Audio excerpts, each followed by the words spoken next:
The first Ford Falcon was introduced in Australia in the early 60s to compete with Holden, and it died because it could not cope with Australian roads.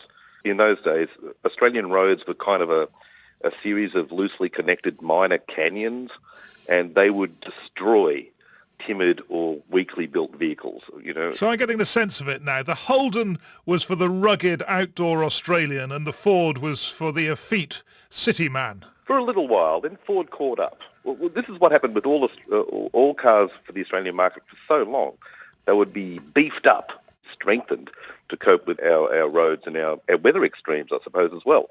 And that's what, of course, led to the cult of Holden in a way. To this day, there are people with Holden tattoos. And I'd wager, Owen, you don't have a Vauxhall tattoo or a Humber tattoo or a Rover tattoo. That's not really the style in the UK, is it? I've never seen anyone with any of those tattoos, you're right. And so tell us about the demise of Holden. I mean, is there, people are sad, I guess.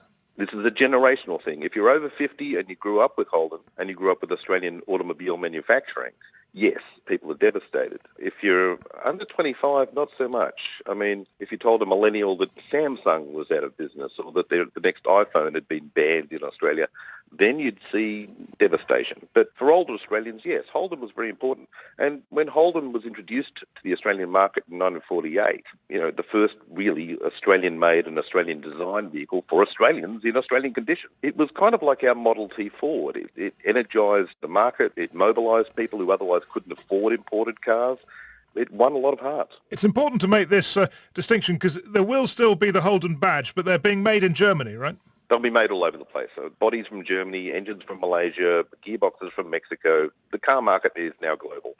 One of the most unfortunate things about this entire situation, and, you'd put the loss of jobs at the top of that Holdens in the last 10 years have been world-class vehicles. They've been actually wonderful cars. Pound for pound, the best value for money cars you could probably get. And now we're losing them. For someone who likes driving, that's terribly sad.